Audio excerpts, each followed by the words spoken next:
I'm recording, all right, but I'm recording to the cloud. Got it. Everybody else is doing their thing. All right, so for the recordings, welcome back. We are ACI Course 2, Class 10, unbelievably. It's October 12th, 2023. And let's gather our minds here as we usually do, please.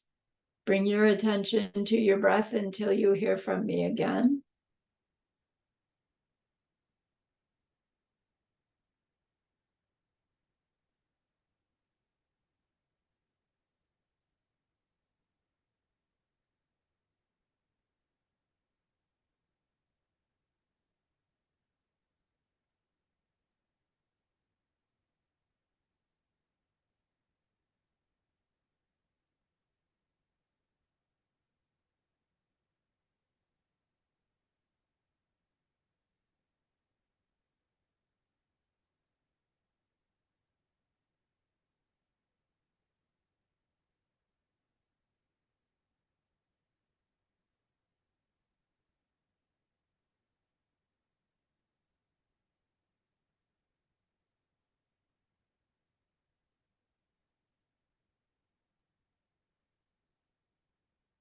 Now bring to mind that being who for you is a manifestation of ultimate love, ultimate compassion, ultimate wisdom.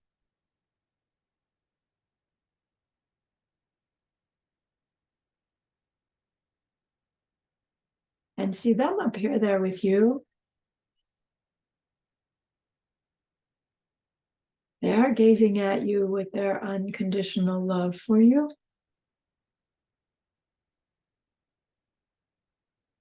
Smiling at you with their holy great compassion.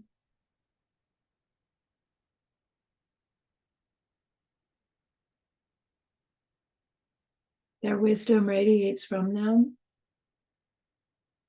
That beautiful golden glow encompassing you in its light.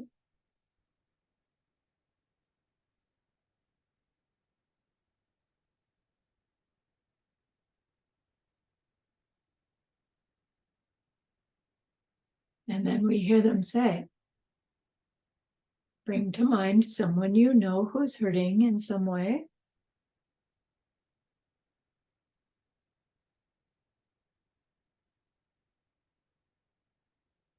Think about how much you would like to be able to help them.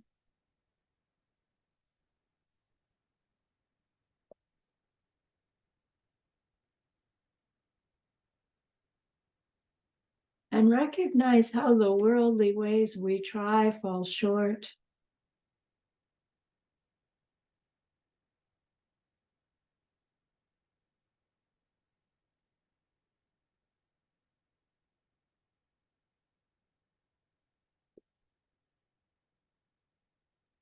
How wonderful it would be if we could also help in some deep and ultimate way, a way through which they would go on to stop their distress forever.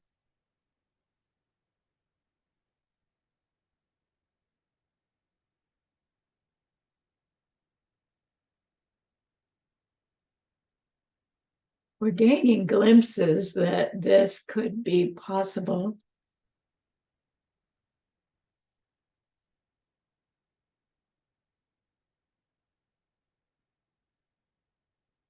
And so I invite you to grow that wish into a longing.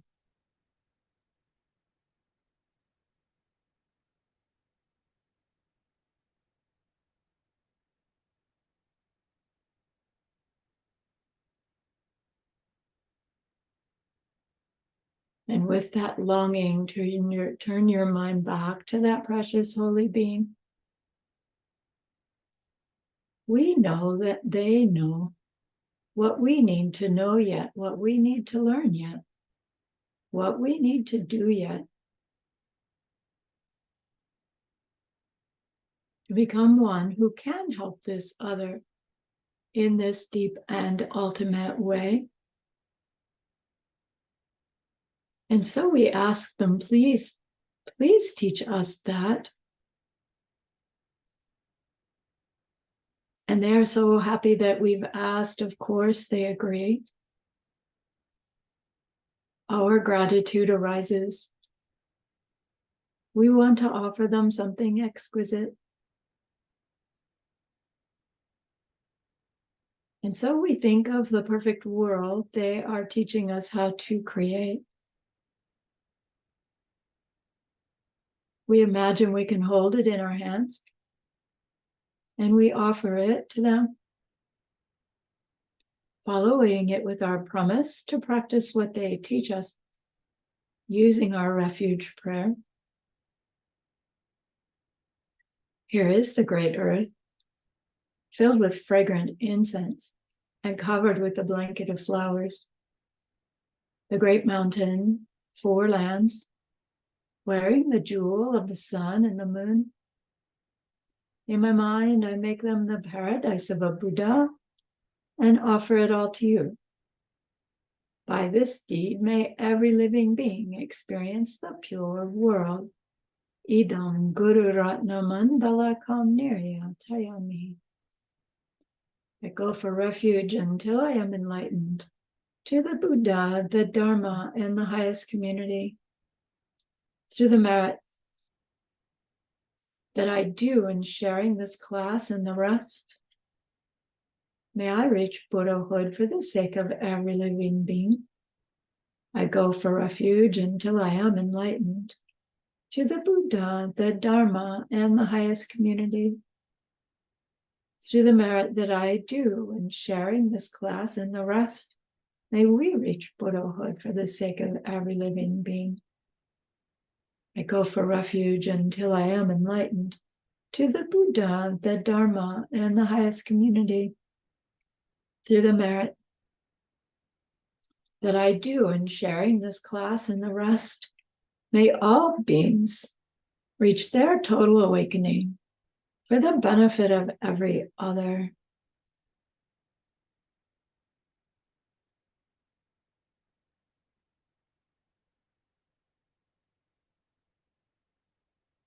Okay. So for our review, I just want to read it.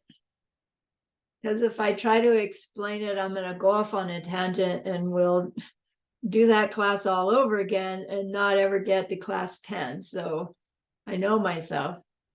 So I'm just going to read it so that we've heard it one more time. So in using the proof called the emptiness of one or many, consider the 3 knowledges.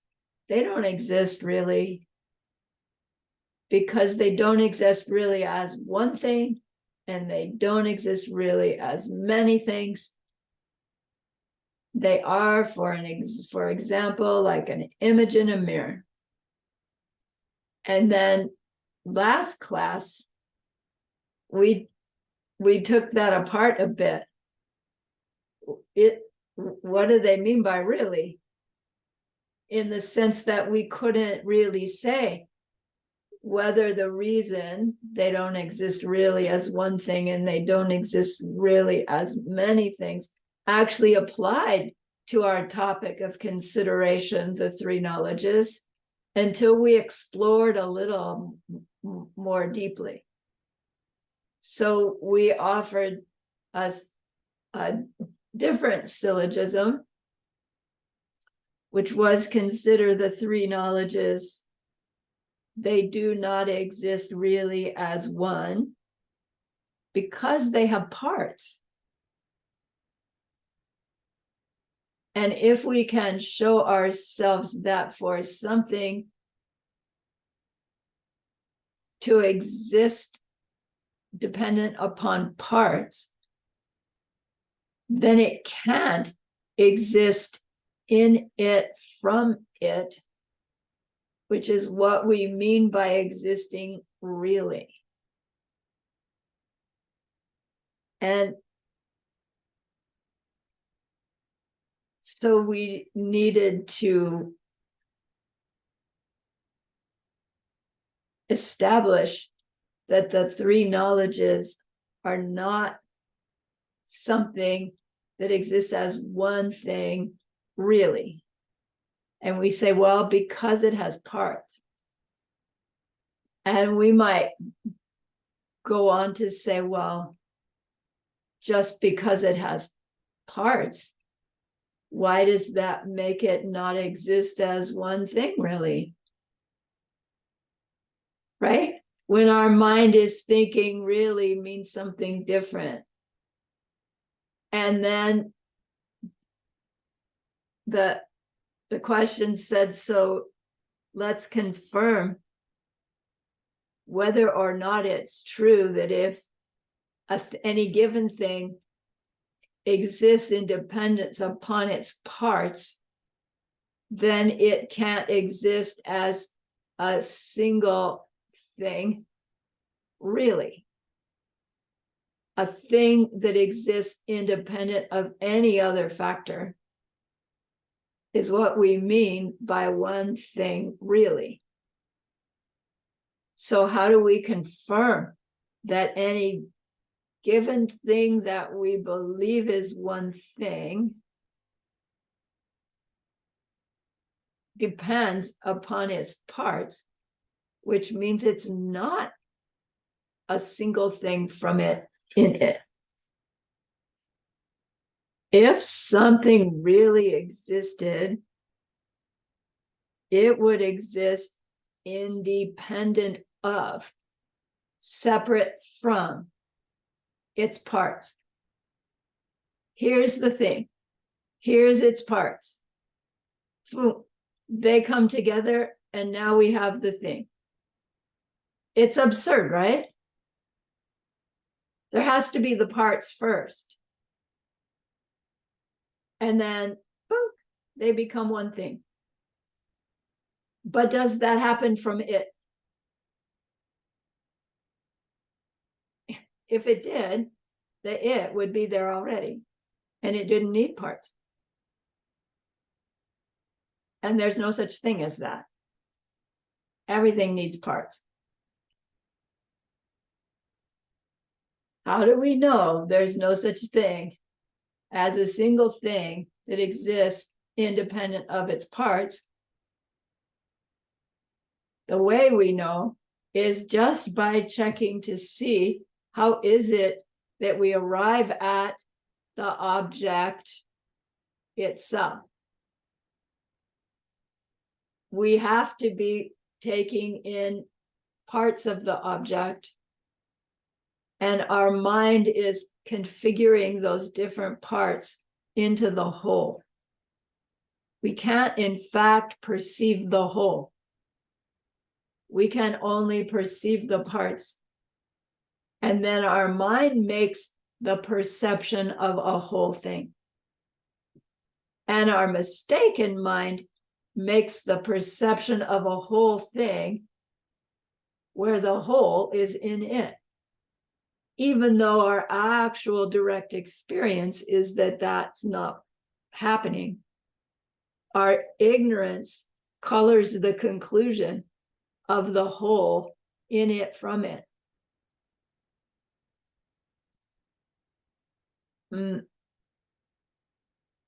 So then,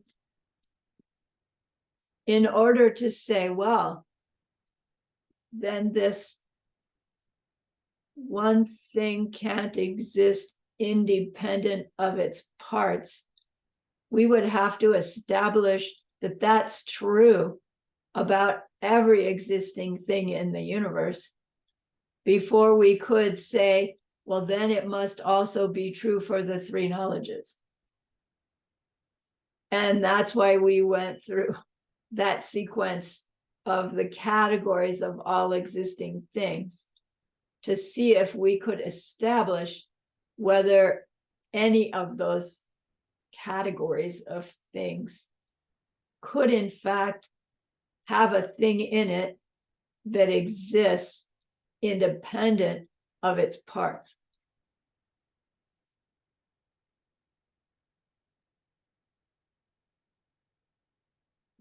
your third review question was Svadantrika system says having parts applies to every existing object, and so therefore applies to our topic of consideration, the three knowledges. To prove this, we must prove that all physical things have parts, all mental things have parts. And what was the proof that mental things have parts? So mental things having parts means thoughts, things that are aware, not things, experiences of being aware. And we explored what are the parts of this experience of being aware. And we said, well, they are the moments of awareness happening. And we said, and those moments of awareness happening have to be separated by moments of time, or all that awareness would happen all at once. And it doesn't until we're omniscient. So the parts of these mental things are these moments of awareness separated by moments of time.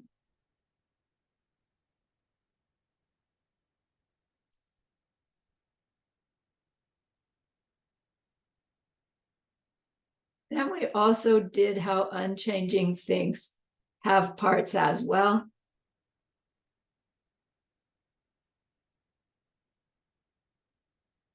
And we said, well, emptiness has parts because emptiness depends on the object to be empty of self-existence. And so all the emptinesses of all the different things are the parts of emptiness. But in a sense, that leads us thinking, oh, there's a big emptiness, and every existing thing contributes its part, its emptiness part to the big emptiness. And that's not accurate. It's helpful at some point, but it's not accurate. But rather, in order for the emptiness of this pen to exist, this pen needs to be perceived by somebody. It needs to exist. So in a sense, the appearing side of whatever is empty is a necessary part for that emptiness to exist. Without this pen, there is no emptiness of this pen. When there is this pen, there is necessarily the emptiness of this pen. So although this pen is an appearing thing and its emptiness is sheer absence of the identity in it from it, the emptiness of the pen does depend on the appearing of the pen as its appearing part, right? So when we think of it that way, it's a little more accurate than every existing thing has emptiness, and so emptiness has parts. Okay? Every emptiness has the part of its whatever is appearing that makes that emptiness doesn't make, because of which that emptiness now is. Okay. So wrap that all in a nice bundle, right? And stick it in your heart. And we'll come back to it in the review class. And then we'll come back to it later. Diamond cutter, other places. And meanwhile, all these seeds are cooking, right? They're growing. So not to worry if it doesn't all make sense yet. So our class 10 is a class about Lord Maitreya. And it feels like a little out of the blue, except that, remember what the text, our original text that we were studying here was one of the 5 great books that Lord Maitreya taught Arya Asanga. And so it's not really from left field. It's us wondering, well, who is this guy, Lord Maitreya? If this information that he's giving us is so critical to our understanding of where suffering comes from. And in a sneaky kind of way, Geshe Michael uses this opportunity to touch into the diamond way in an open teaching, which you're only allowed to do under certain circumstances, and this is one of them. So Lord Maitreya, who is Lord Maitreya, is what this class is about. Let me give you the vocabulary.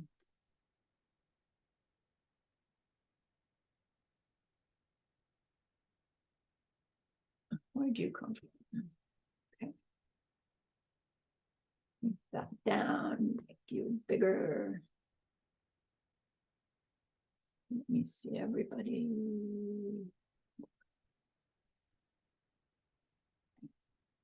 All right.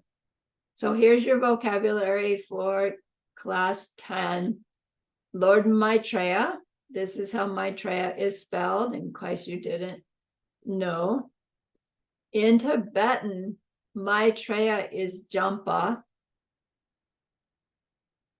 And the Sanskrit word Maitreya comes out of the Sanskrit word Mitra, which means friend. And we have heard Mitra used in Kalyana Mitra. Why don't I write that too?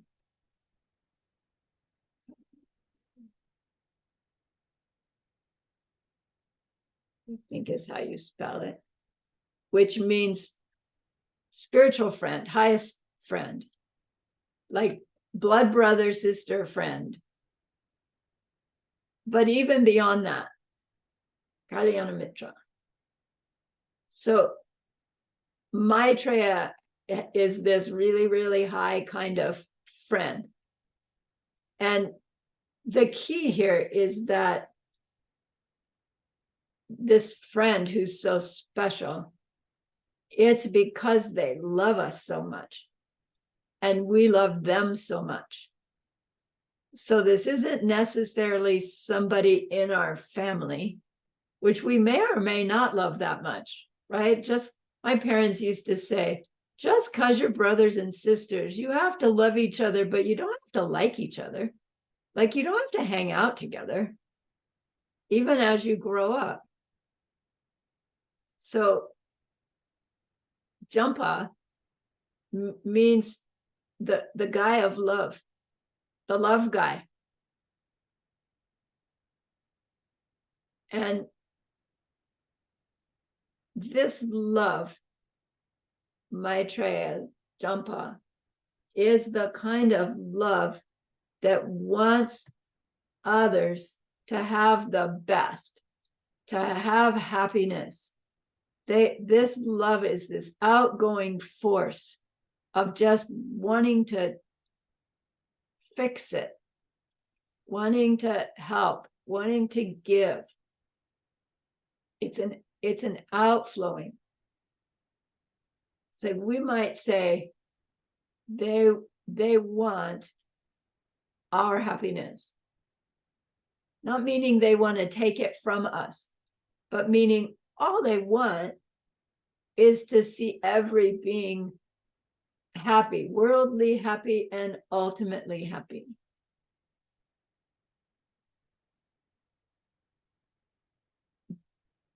That's Lord Maitreya love.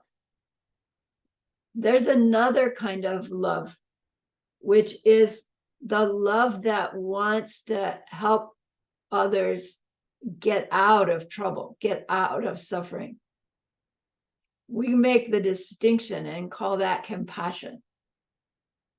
But it really is an I want,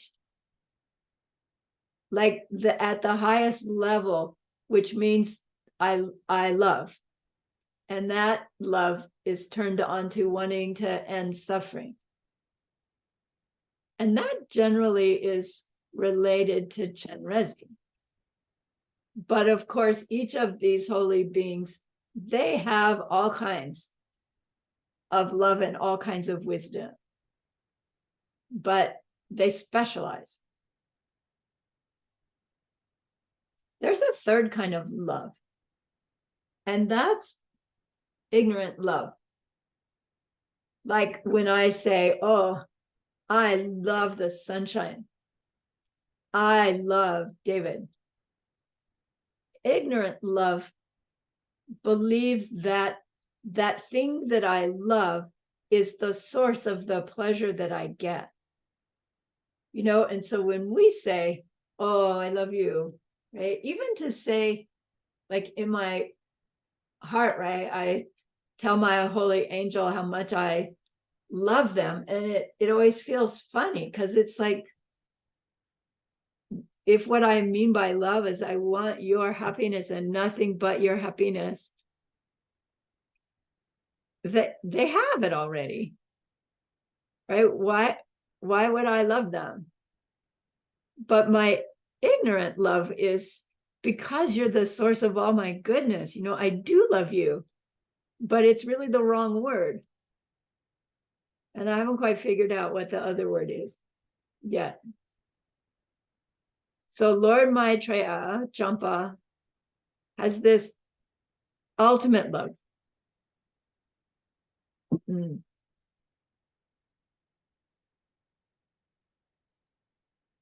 So in the text, Lord Maitreya didn't write the text.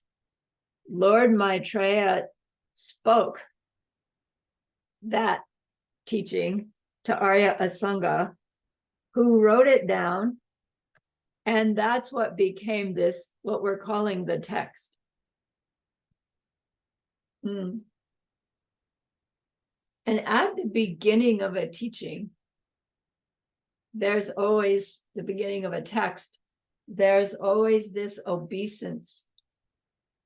And the obeisance tells you what the book is going to be about. So generally speaking, when the obeisance starts with, I bow down to Shakyamuni Buddha, very likely the text is going to be about Vinaya. When it's I bow down to Chenrezi, it's going to be about compassion, regular compassion, great compassion, holy great compassion.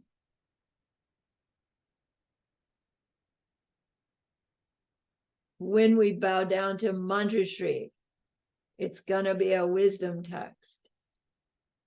When we bow down to Lord Maitreya, okay, it's going to be something about the peace of love. Now, any of those texts may very well look like, no, this is all about emptiness, or this is all about behavior, like Bodhisattva vows. So it doesn't mean that the bowing down means the text subject matter is exclusive. But there's always a clue in who it is we're admiring at the beginning of the text or the teaching. So this text actually, its opening lines say, I bow down to the three knowledges.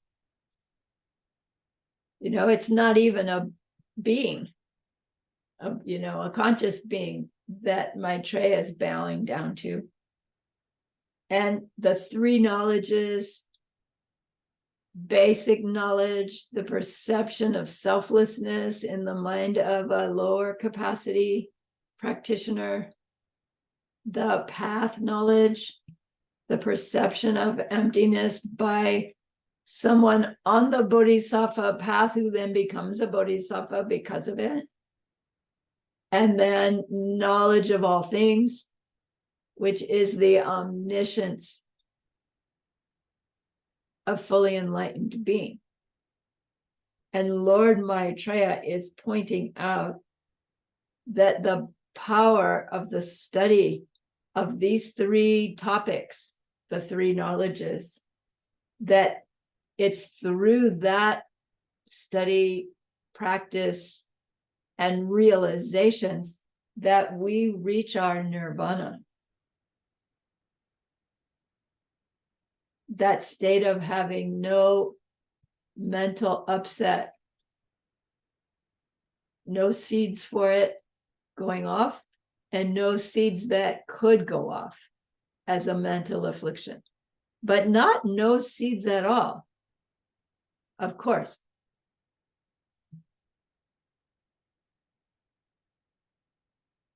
So typically there are two reasons to write a book. First, to help oneself understand better. And secondly, to help others understand better.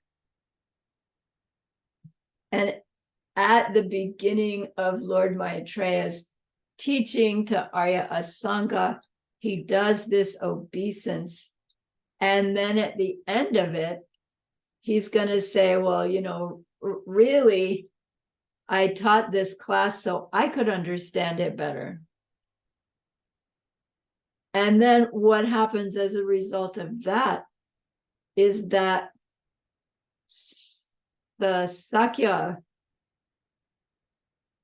lineage of practitioners, they said, well, if Lord Maitreya told Asanga, well, really, I taught you this so that I could understand it better, it means Lord Maitreya must not be Buddha yet. Must be, you know, really high-level bodhisattva, I guess. But he wouldn't write that if he were already Buddha, would he? Now, we've heard that Shakyamuni Buddha, in his teachings, he does end up saying stuff that isn't exactly correct or accurate in order to help the disciples, you know, navigate their obstacles. And so maybe Lord Maitreya was just saying that to inspire Arya Asanga in some way. So we'll see. But the result is that the Sakyas during Gyaltsab Je's time, Gyaltsab Je is Tsongkhapa's right-hand guy. Is that right? I always get him confused. The debate guy, the logic guy. He's aware that the Sakyas are saying, well, you know, that Lord Maitreya,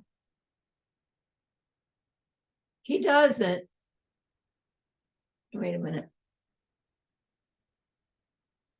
does Jampa, Lord Maitreya, have any state of mind in which he aspires to fulfill his own needs?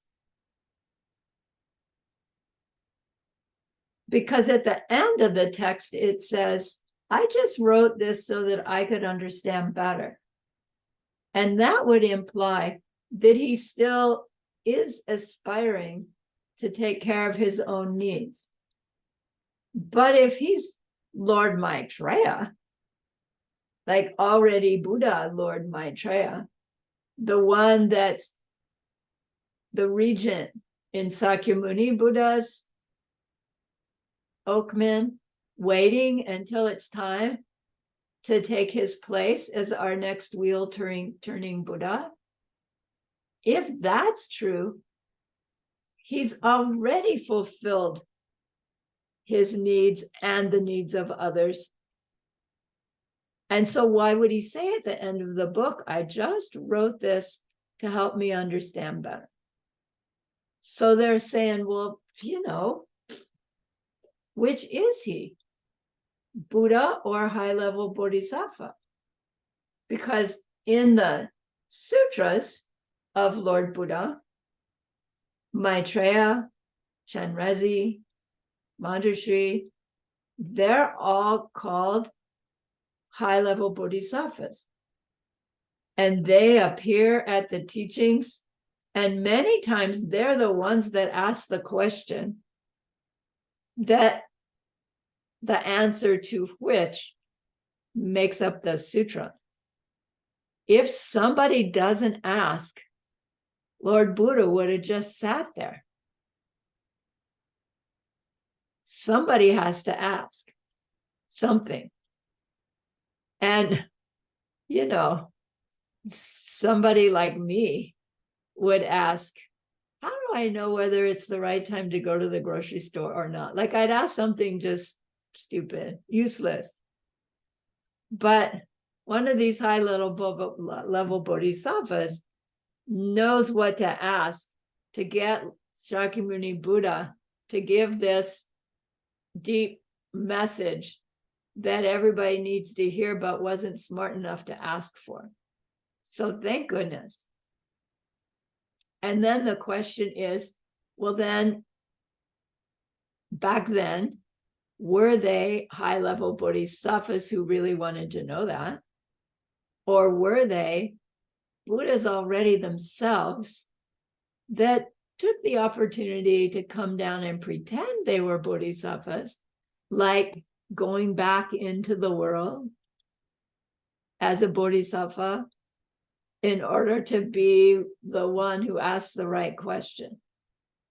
And our minds, colored with ignorance, say they have to be one or the other.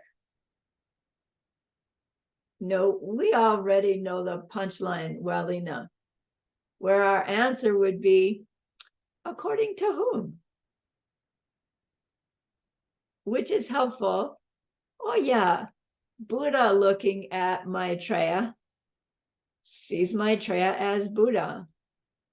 But you know what? Buddha looking at you sees your future Buddhahood too, because they're omniscient. Well, that doesn't make me a Buddha pretending to be Bodhisattva just because Lord Buddha saw it the right way. So it is actually a valid debate. So Gyaltsab goes to the Sakyas to help them come to understand this question. Where'd it go? Does Jampa have any state of mind in which he aspires to fulfill his own needs? Does Jampa have any state of mind in which he aspires to fulfill his own needs? And apparently in this debate, the Sakyas say no. He has no aspiration to fulfill his own needs.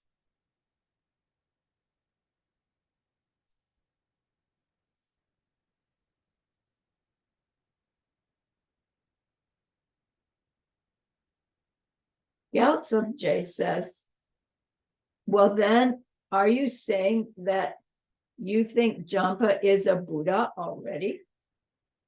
Or are you saying he's a Bodhisattva? And apparently Sakyas say, well, we say he's Buddha already.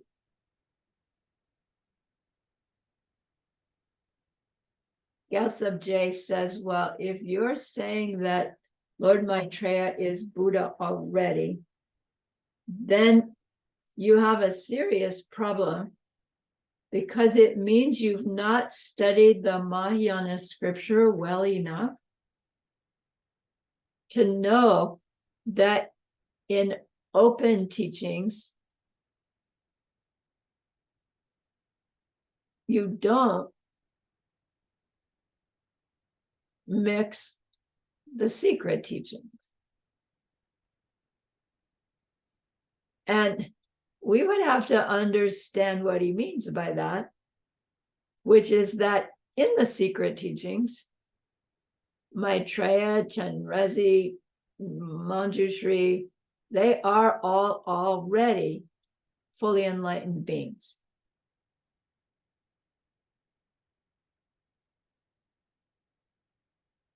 Gyaltsabje's argument is, if you say Jampa has no aspiration to fulfill his own needs, it means you're saying that he's already Buddha. And it means that you have failed to distinguish between the systems that are shared and the system which is not shared. So the system which is shared means the open teachings, because the open teachings are shared by the Diamond Way practitioners. The Diamond Way teachings are not shared with the Open Way practitioners.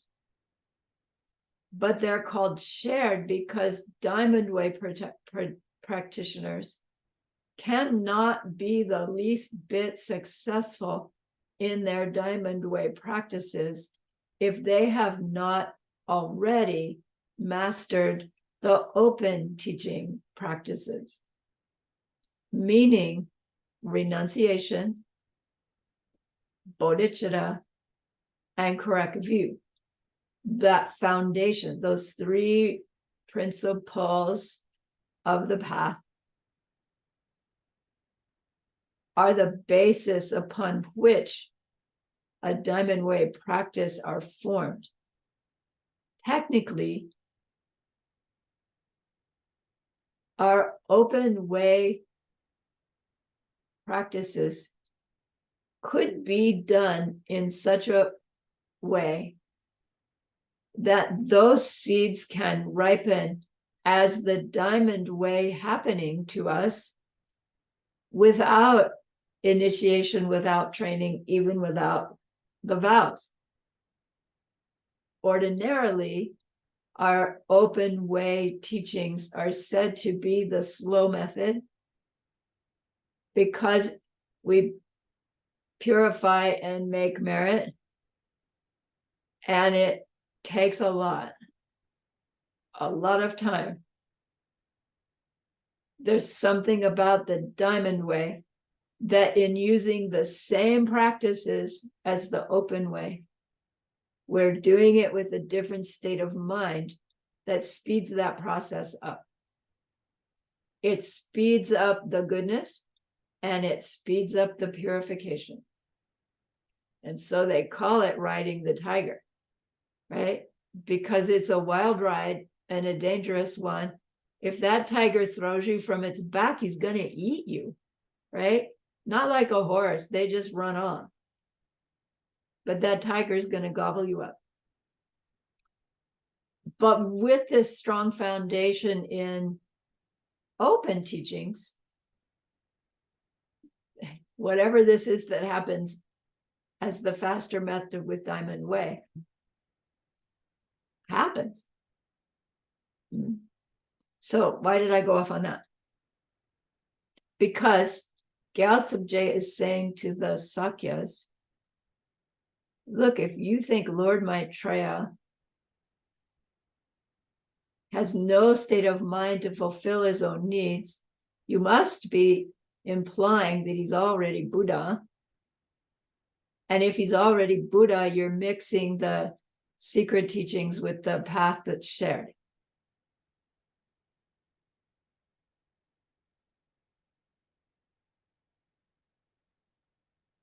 But this teaching is an open teaching.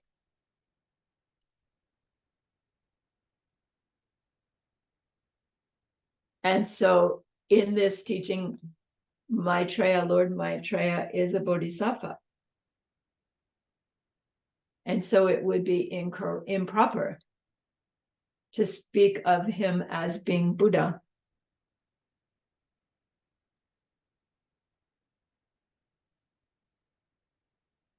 And Gyaltsab Je's argument is a scriptural one, because he says in another text, in Jampa's Uttara Tantra text, he wrote, I'm writing this text, I'm teaching this one to you, Asanga, so I can purify myself of my obstacles to omniscience. So what's he admitting there? That he's on those final bodhisattva bhumis, where all he has left to do is clean out those obstacles to omniscience. It means he's reached nirvana and is not stopping there, but is going on to do what's necessary to reach his total Buddhahood. So it's like Maitreya is saying himself to Asanga,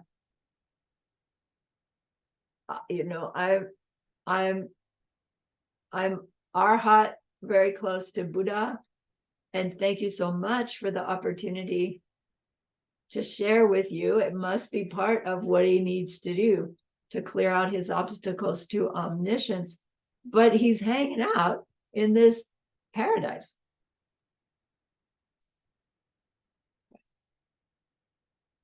So according to the secret teachings, he's been a Buddha for a long, long, long time. Even before he gave those teachings to Asanga. The open teachings consider him the next sutra-turning Buddha, who tradition says will not teach Tantra, actually. And, why would make a good investigation? And that Lord Maitreya is the fourth in the line of Buddhas to come to our world out of 1,000. Well, if that's true, there's 1,000 Buddhas to come to our world. Maybe climate change, so maybe something's really going to happen, that we're going to stop that climate change, because we got a long time to go for 1,000 more Buddhas. Or maybe it means something different. So yes, Lisa. Can you maybe explain me or us a bit, what does it mean, the next Buddha to come to our world? So what happens to Shakyamuni then? Okay, so Shakyamuni has already withdrawn his emanation because our goodness could no longer sustain him here. And then in Diamond Cutter's Sutra, Shakyamuni Buddha is talking about what he did in relationship to the Buddha that came before him, that helped him to reach his total Buddhahood when he did. So Shakyamuni Buddha becomes the Buddha before our Buddha, Lord Maitreya. So presumably,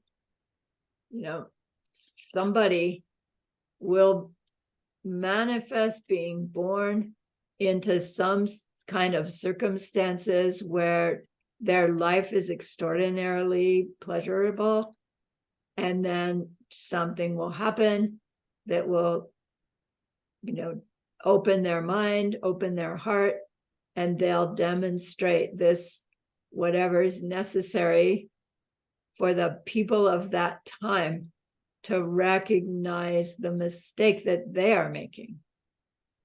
So presumably it would have something to do with love and compassion and where we think problems come from.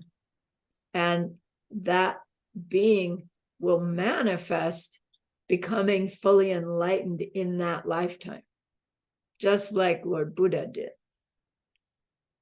And from that experience, the people in the world at that time who have the goodness to perceive this happening and become that being's disciples will study under him or her, and many of them will reach their aspired realizations.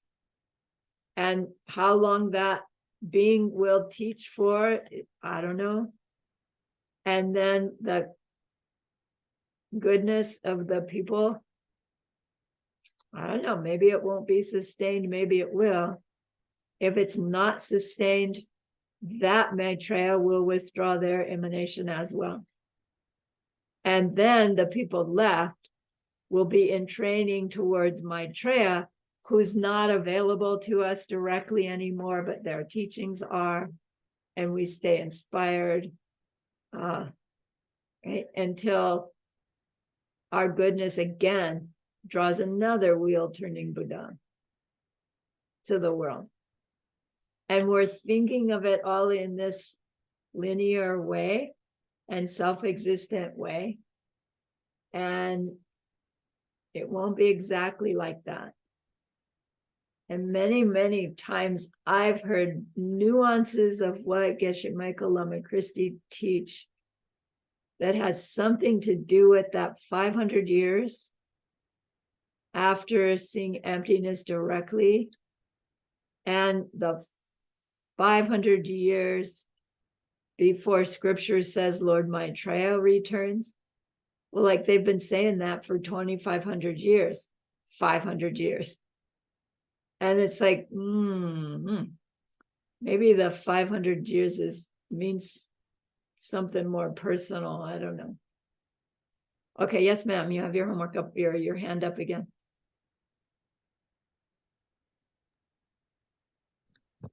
But then that means, so it's already defined. I don't know, it gives me the sense that it's already set when the Buddhas are going to come. So we are not really gathering the goodness. Yeah. It's already there, and then they just are going to show up at some defined time point. No, it's that when the goodness arises, that's what will make them show up. They won't show up until there's sufficient goodness. So it, no wonder it's been more than 500 years, because we're still in this decline of killing each other and having vengeance and right, all that stuff. There aren't enough beings yet to see a Buddha in our world. So it's not predefined when they will come. And it's not really even predefined that they will come. What's predefined is when there's sufficient goodness in the conscious beings of that world, a holy being can show up. But wouldn't it make more sense that they show up exactly now when we need them the most? I mean, like maybe now they are. Maybe they are, and we just can't see them. Okay. Thank you. Yeah. Good question.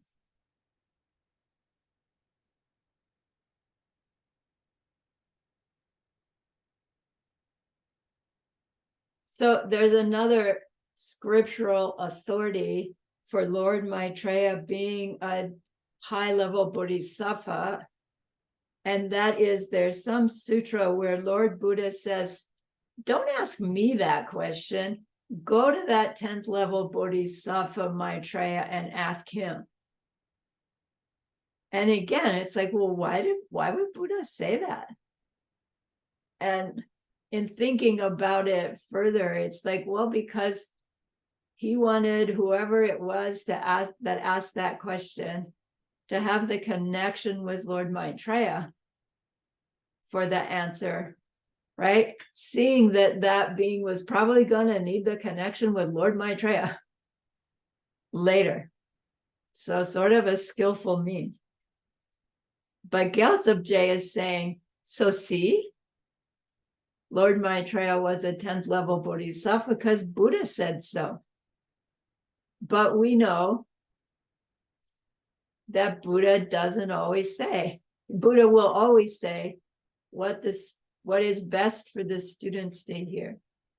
But that doesn't always mean that it is literally correct. Okay. So suppose that we do say Maitreya is a Buddha. So now, would we say he has no desire for enlightenment? He has no need to fulfill his own needs? Let's take a break and we'll go into that. I will stop my share and pause the recording.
Lama, can I ask you about the question that I wrote you in the email?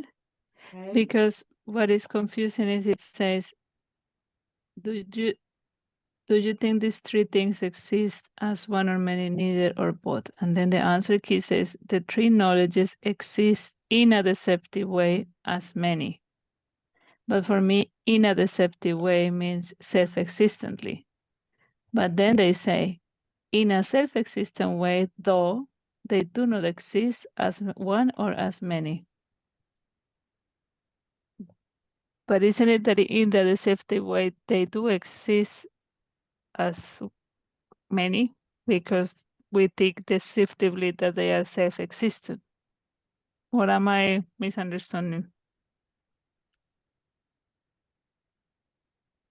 I know that they don't exist at all because, no, wait. Right. They do exist as non-self-existent, Right. but deceptively, they do exist as one or many, deceptively. We believe they exist or one or many.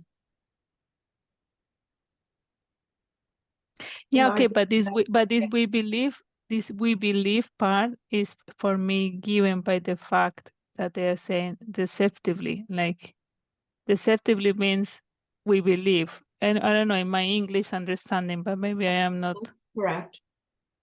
And so when they're saying they exist as many deceptively, is that we believe they exist as many, but they can't exist as many really, because they don't self-exist as one and they don't self-exist as many. And our belief that they exist as many is because even as we know they depend on other things, we still are holding something to be in them from them, making them exist. And there's no such thing as that.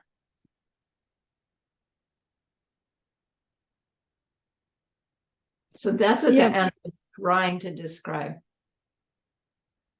Okay, but it's a bit misleading because they say in a self-existent way they don't exist. They don't self-existent way. Not at all. No, nothing exists self-existently.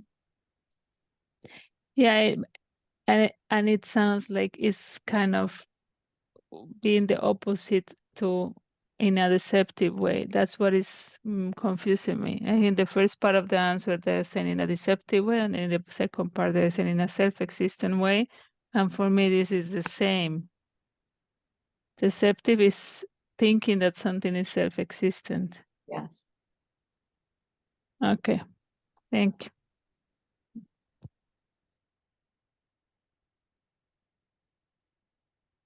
All right. I started wait a minute. Well, that recording was going all along. Anyway.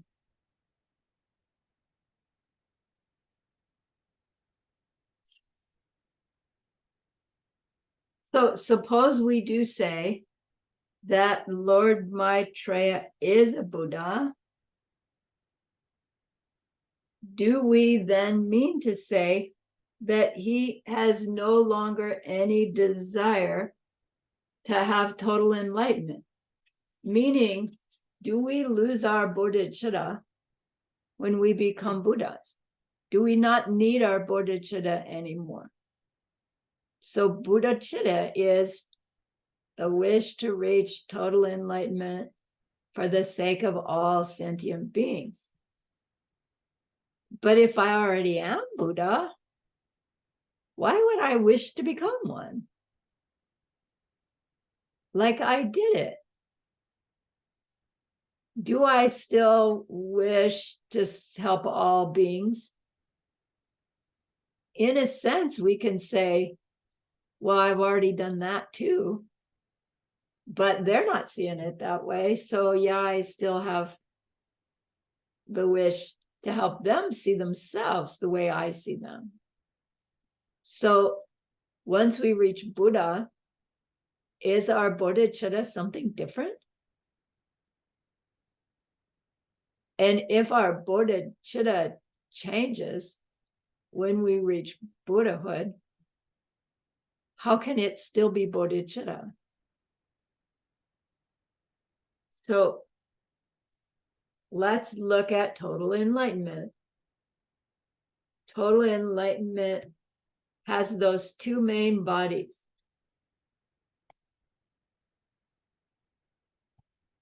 What it is to be totally enlightened is to be made up of these two bodies, Rupakaya and Dharmakaya. Remember? Rupakaya is our form, our appearing being. There's two of them. The way we appear to ourselves, Buddha being in Buddha paradise, and our emanation being,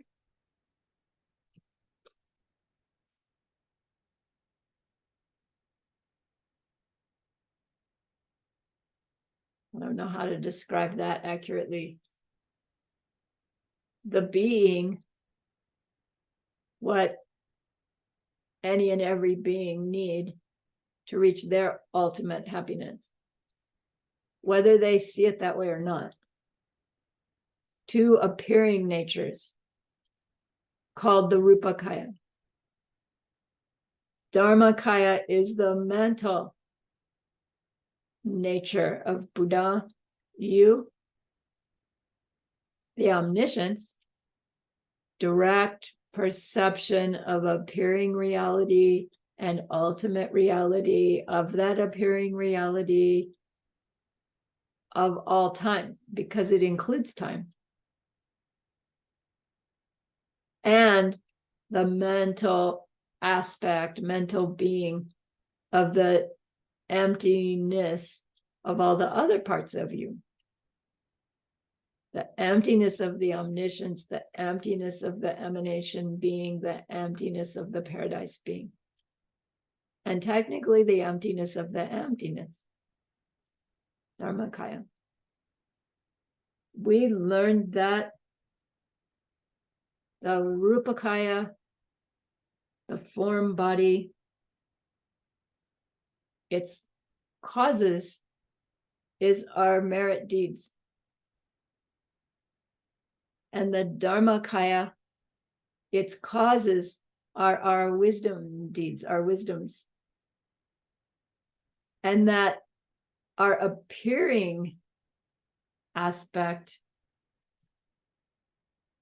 is made by our part of the bodhicitta, which is in the wish to fulfill the needs of others.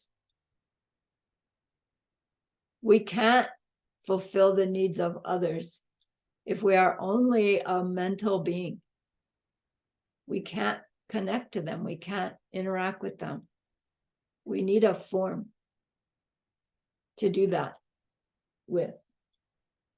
So the wish to reach total enlightenment for the sake of all sentient beings, the for the sake of all sentient beings aspect of the wish is what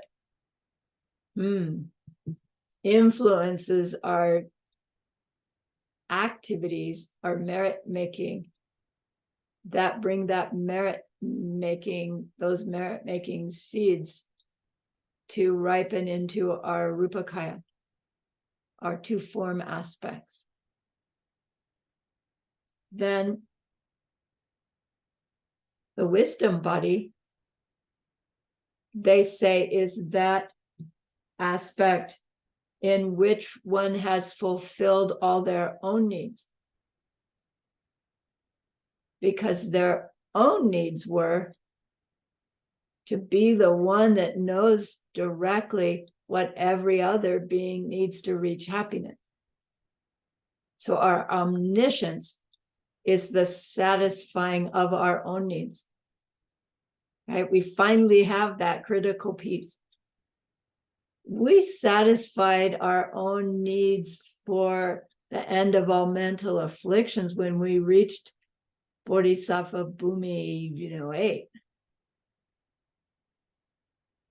And then we're working on clearing out obstacles to omniscience, in which we finally manage to reach the fulfilled one's own needs.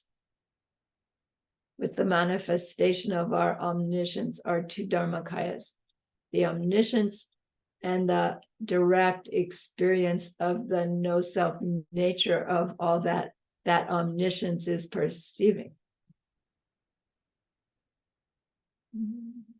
The wisdom activity, right? The wisdom side of our practice, driven by this part of the wish to reach my total Buddhahood, is what makes our wisdom become the cause for our Dharmakaya, two bodies of Dharmakaya. Wisdom all by itself doesn't do that. Wisdom propelled by, I need to reach my total Buddhahood,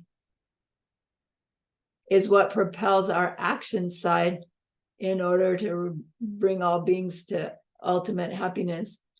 And together then, everything we do becomes causes for our future Buddhahood, our two bodies, which we learned, didn't we?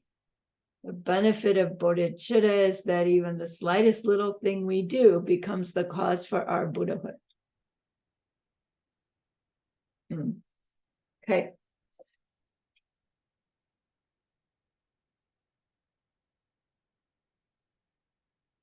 So omniscience needs a form body in order to interact with other beings.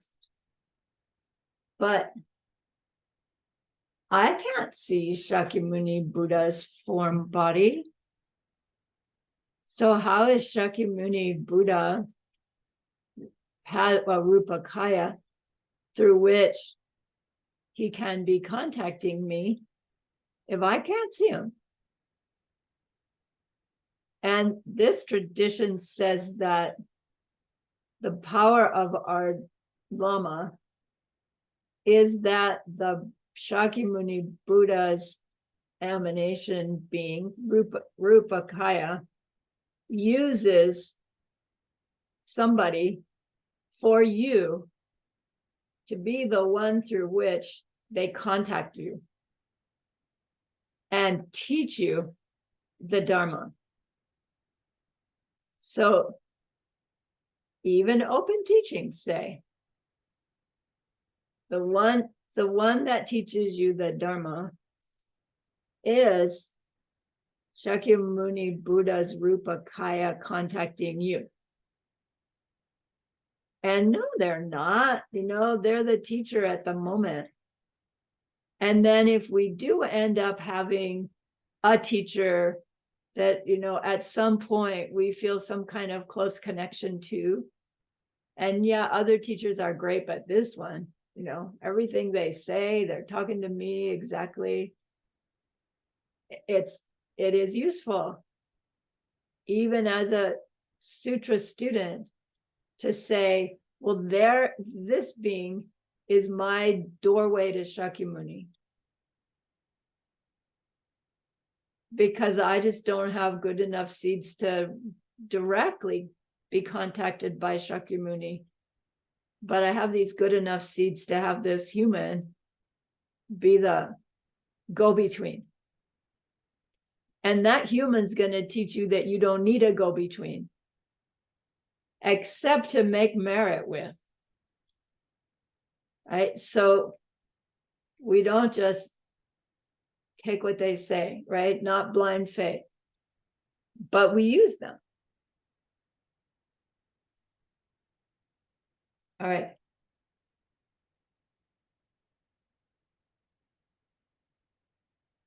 So our bodhicitta has these two factors. I want to reach my total Buddhahood for the sake of all sentient beings. And we've talked about the power of the all sentient beings, the vastness of that number, and the total Buddhahood, the vastness of that concept, and how it takes those two vastnesses to have the influence on our self-existence stained seeds to overcome that ignorance.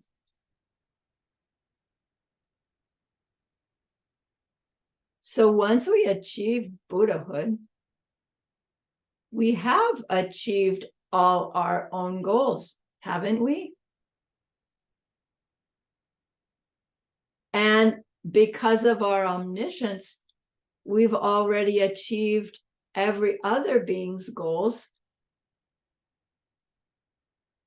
And we continue to achieve all other beings' goals by way of our emanations until all those beings see themselves as totally enlightened.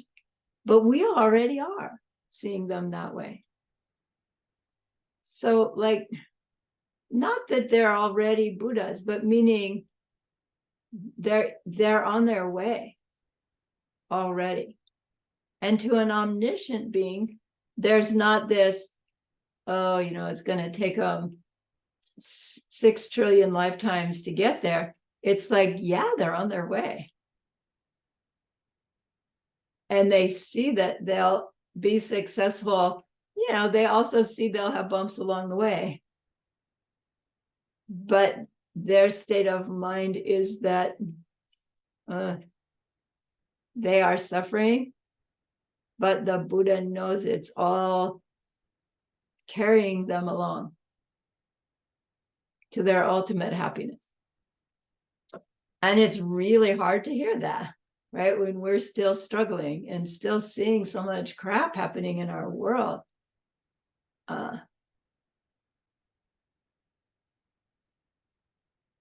And it's hard because ignorance colors our understanding of what those words are trying to say. So Gyaltsabje says to the Sakyas, are you positing a new kind of bodhicitta that only has the wish to fulfill the needs of others because Jampa, being a Buddha already, has already fulfilled his own needs?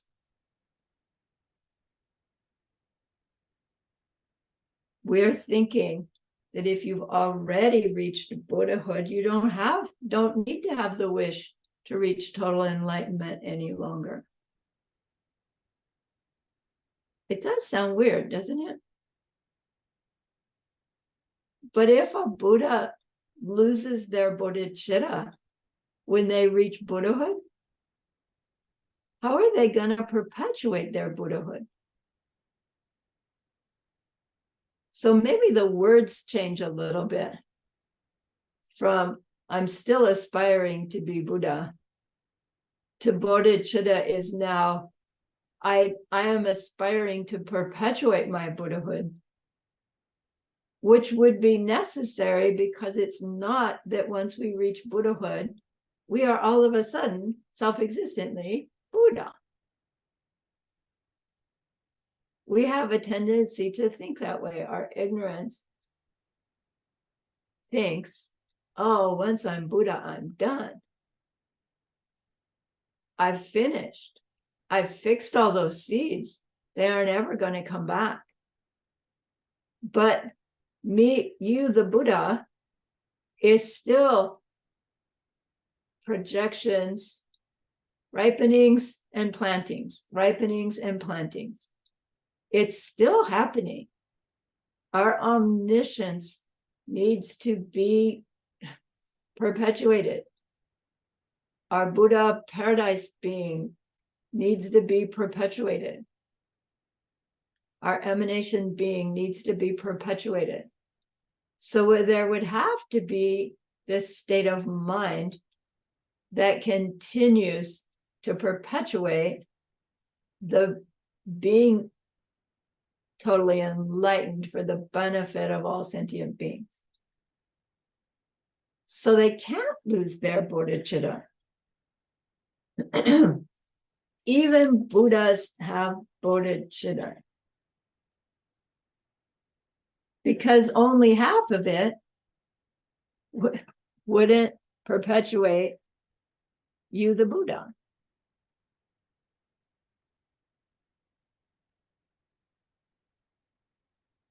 All right. So the bottom line is, it doesn't matter whether you think of Jampa as a high-level bodhisattva or as a Buddha. Either way, he still has bodhicitta.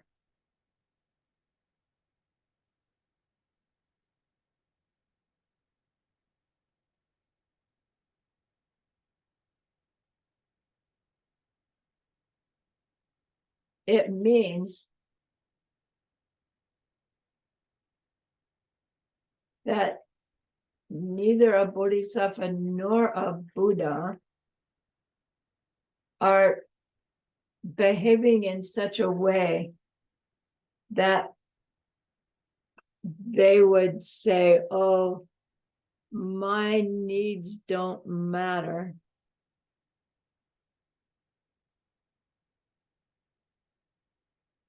I'll be the noble one and put everybody else first, even as our seeds ripen for us to get sicker and sicker by doing it. And it becomes this like conundrum. Oh, wait, a bodhisattva puts everybody else first. Yes, in attitude. In practice, it may be putting others first when you say, excuse me, I have to go take a nap.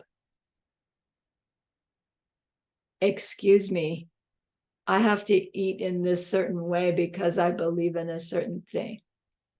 Okay, excuse me, but I have to back out a little bit because I just can't cope with what's going on and hold my worldview high.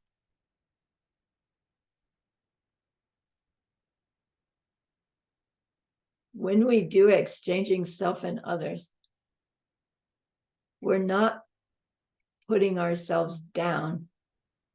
We're learning how it is to live by knowing our own needs get met as we care for others. But just by believing that doesn't make our physical body respond to that yet.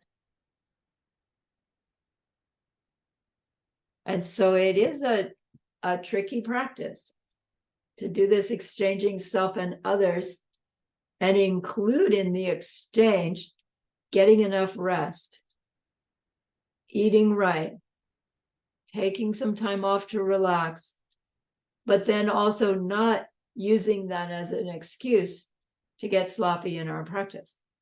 And that's the practice, right? Is to weave this line.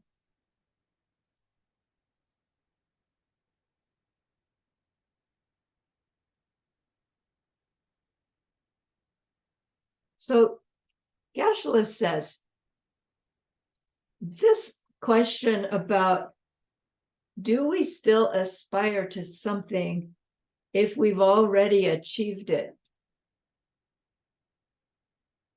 And he said, just cook it. Now, when we're thinking self-existently, yeah, once we get what we want, we don't have to aspire to getting it anymore. But when we understand that it's coming from seeds, we could lose it. And we would know that we would need to perpetuate it. And that gives us this better understanding of what it is that both Buddhas and Bodhisattvas have bodhicitta. Okay.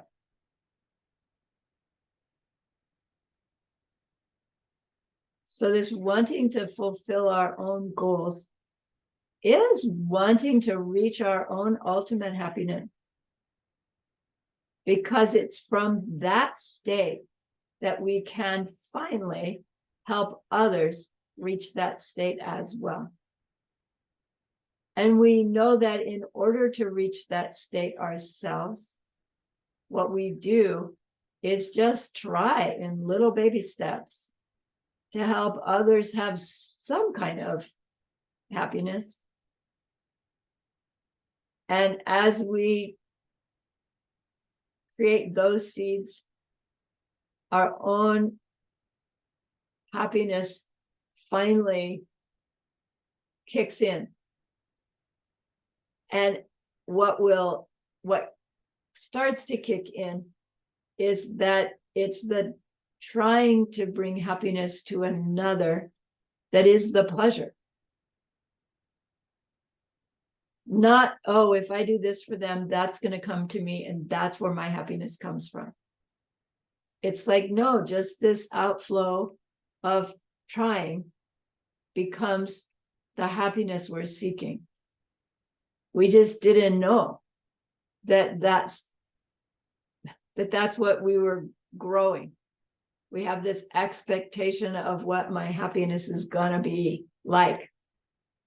And oh my gosh, I was looking for the wrong thing.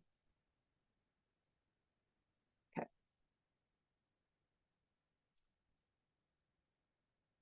So you have a question, is it contradictory to want your own ultimate happiness? And, the answer is no, of course it's not contradictory to want my own happiness so that I can help others reach their happiness.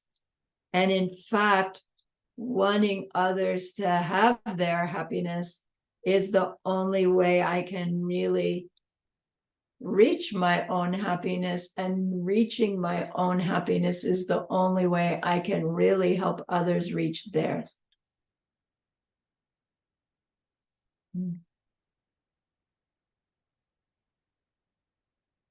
The way I reach my own happiness is trying to help others. We can't, in fact, do it because their happiness needs to come from their own seeds. Our happiness comes from our own seeds. The way we make happiness seeds is to try to bring a little happiness to someone else. So getting this shift in attitude to wanting to work for others' needs so that all of our own needs get met. The own needs we're talking about is our total Buddhahood, so that our efforts to help others get what they want goes to this higher level of knowing exactly what it is they need. And then being willing, not willing, being what that is, which isn't necessarily always seen as pleasant by the one you are being that for. In fact, at many stages, it's not pleasant at all.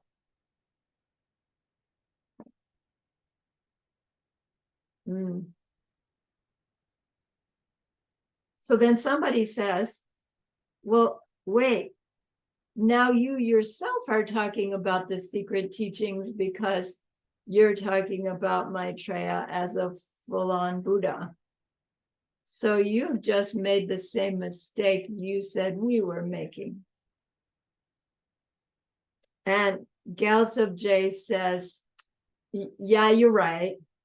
And I'll give you some scriptural authority that says it's okay to mention secret teachings in certain situations.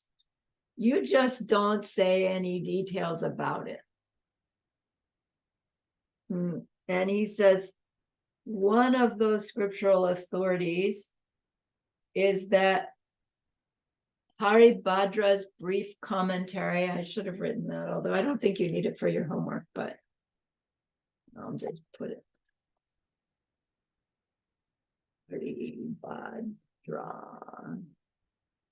Haribhadra. He has a commentary called the Brief Commentary, which is an open teaching. It's a commentary on the Jewel Ornament of Realization, this text that we're studying. And in it, he mentions the secret teachings. So Gyaltsab J just says, look, in Haribhadra's commentary, he mentions the secret teachings, like he got away with it. But that's all Gyaltsab J says. Open teaching has the word secret teachings in it. Then he says, and further, Master Dharmakirti,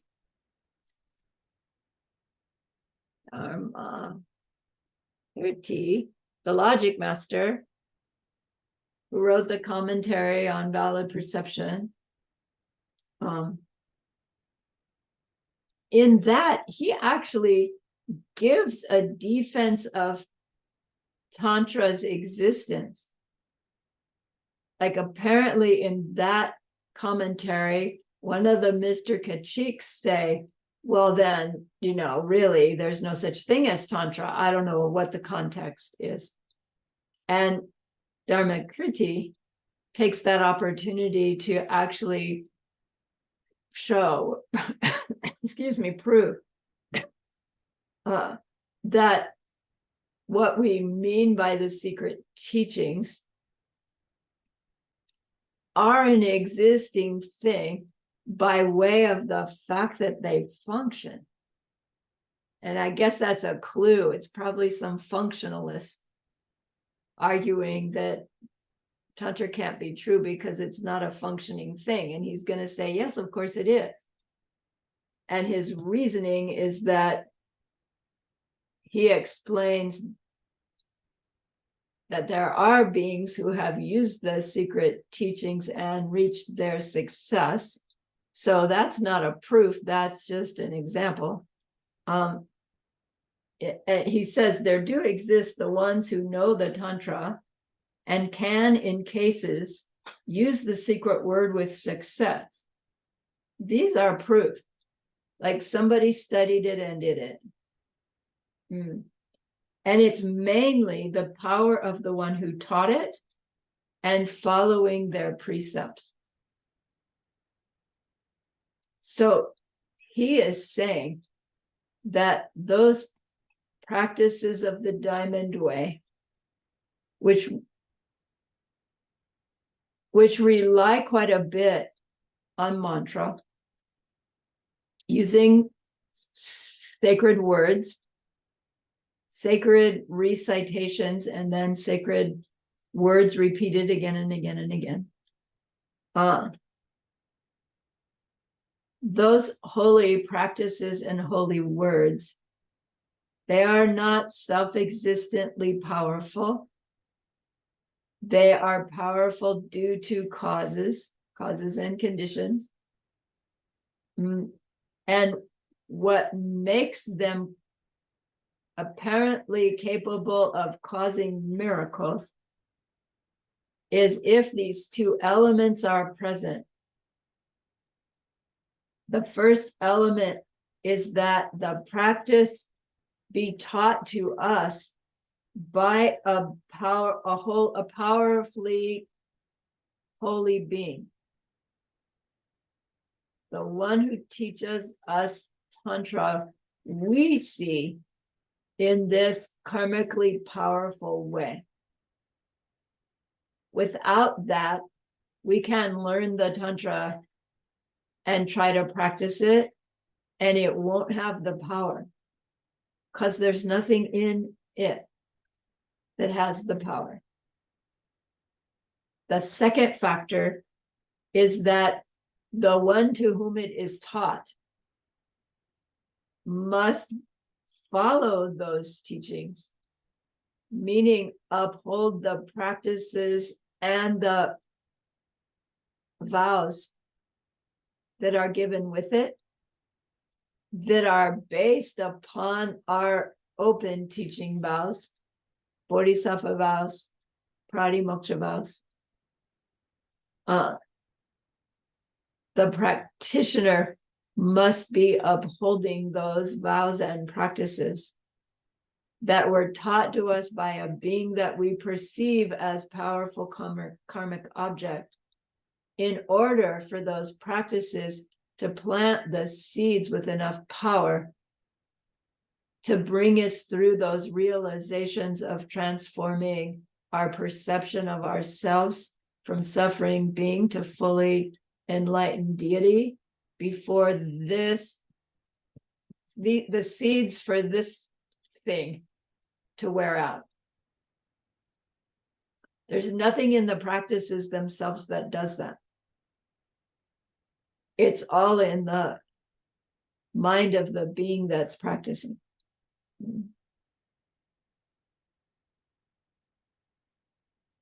One does not need ordination, but one needs proper training and proper guidance. And mostly we need the merit, the goodness, which we gather by way of our effort in our sutra teaching, through which we gather the goodness through the practice of the sixth perfection. We clear our negativities through the practice of purification, whether we do it through the four powers or we do it through life, right? We do it through both, right? All the crap that happens is purification happening when we use it that way. All right. So you have what you need for your homework 10. And that's a great goodness. And we've just at least completed the teachings on ACI 2. We have a completion. Yeah, a partial completion. Yay. And I know that you will go on to complete your homeworks, quizzes, assignments, and final in a timely way. And that too will be a great goodness. So be happy with yourself, please. And think of this goodness like a beautiful gemstone that you can hold in your hands. Look inside that gemstone in those facets and see inside there lots of little teeny yous.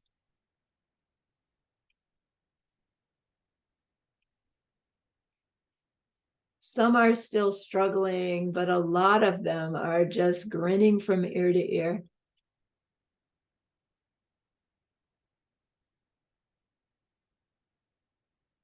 And then think of your own precious holy being. See how happy they are with you.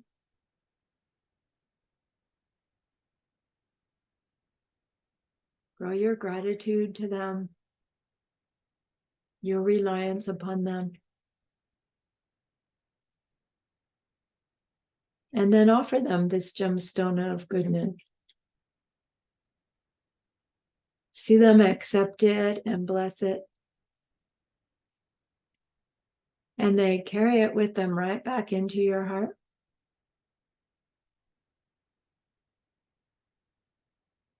See them there, feel them there. Even the tiniest little tingle.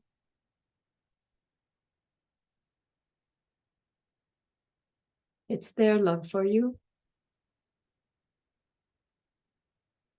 It feels so good, we want to keep it forever. And so we know to share it. By the power of the goodness that we've just done. May all beings complete the collection of merit and wisdom, and thus gain the two ultimate bodies that merit and wisdom make.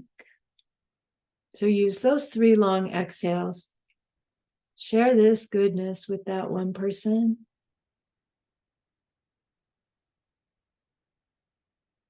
Share it with everyone you love. Share it with every being you've ever seen or heard of.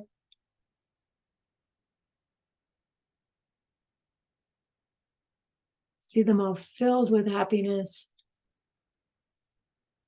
filled with loving kindness. And may it be so.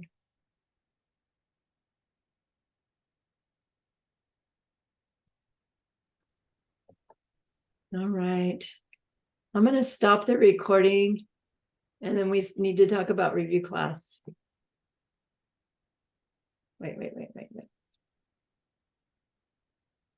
Wait. Oh, somebody else is still recording. Okay. Which it doesn't matter. So we do have the review class.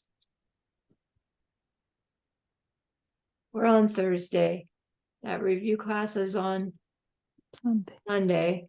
This group is Sunday. And because you all are mostly sophisticated ACI students, I would like to offer that we do our review by you teaching me because of the seeds you get for that. But I give you the option, if you don't want to, you just say thanks, but no thanks. If everybody says thanks, but no thanks, I'll do the review. So going once, going twice. Do you guys want to teach the review? Yes. Yes. Yes. All right then. And there's so few of us, I'll teach some too. And so let me assign them, shall I? Shayla, have you done this with us before? I forget. Have you taught review class? No. Okay, so what we do is I just assign the different final exam questions that Okay. from the homeworks. Mm-hmm. And you have the homework answer key. Okay. And then you you teach that. Okay. And you can just read it off the answer key. Or if you want to, you can give a little teaching and I'll check to make sure you covered all the right things. Okay. And then what happens is, right, you have the seeds to see yourselves teaching to others, which are going to grow. And all of us get the seeds to see others as the teacher, which is really, really good seeds too. And then we still get to hear the review, which is what we need. And I don't know, I hope it's fun. Okay. Thank So, you. yes. All right. So I'll go through homework and question. Okay, and then you just write down which ones are yours, because I'm not gonna, so I won't remember. So I'm just gonna start my screen. So I have Luisa, Shayla, Roxana, you're gonna be translating, so you don't get to do one. Do you want to do them anyway? Do you want to do questions? Okay. And then Ale, do you want to do them? One, you'll take one. Okay, and then Joanna and me. All right, here we go.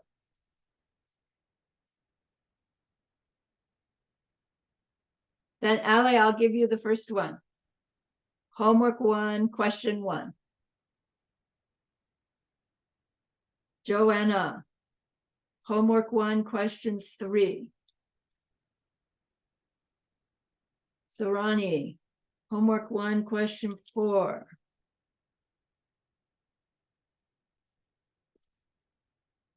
Lisa, homework 1, question 7. Shayla, homework 2, question 1.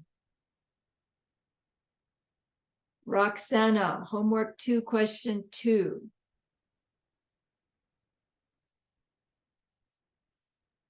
Joanna, homework 2, question 6. Sarahni, homework 3, question 1. Ow, I got a hard one.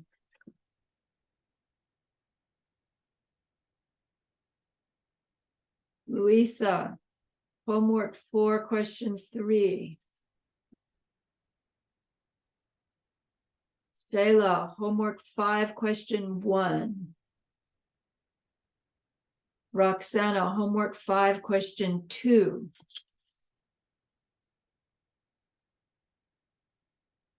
Joanna, homework 6, question 1. Sarahni, homework 6, question 2. Luisa, homework 6, question 4.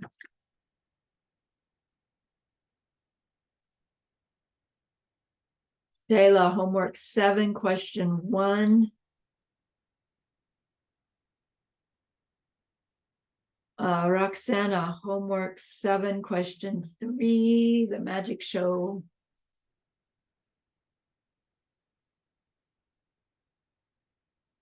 Joanna, homework 6, question 6. 6 or 8? Homework 6, question 6. Write out the reasoning of the emptiness or one or many. But we were already in homework 7. Oh. You are correct. Homework 8, question 6. Labeled wrongly at the top. Thank you.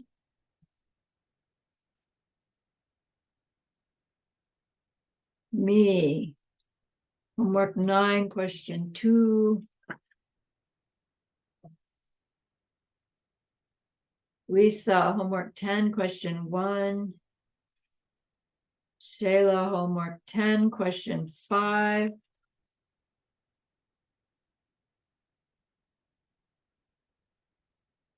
And that's all. Okay, so 1, 2, 3, 4. I have 4. Everybody but Shayla has, we all have 4. Good enough. Does anybody have like 7? No. Okay, 4. Good, good, good. Excellent. Perfect. I'm sorry, somebody just said something and I missed it. When to get your final done?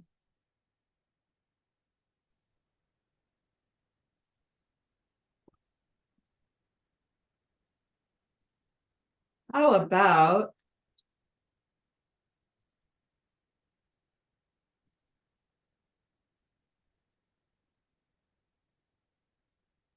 on or before November 12th? Is that plenty of time? Sorry? On or before November 12th. That's actually a month. So that means our ACI 3, when does it start? Right, ACI 3, we won't start till January, probably early, first week in January, so we can finish it before Chinese New Year, although with this group, that doesn't matter so much. But we'll start 3 in January, because there's the Medicine Buddha and Lamrim and something I'm doing in December. But what I would like to do is offer that death awareness practice, which is a no homework, no quiz, just a meditation assignment, where we learn that death awareness practice, not dying. And I think I'll do it in this time zone, probably only. And then it could be open to other people as well, not just us. That'd be fun. And I'll let you know when that is. It would be 8 classes that I want to have done before the Lamrim in Kyoto. So even with Thanksgiving, I think we can do that easily. All right. Are But you going to Kyoto? No. Are you? No. No. Yeah, no. If you go, I go.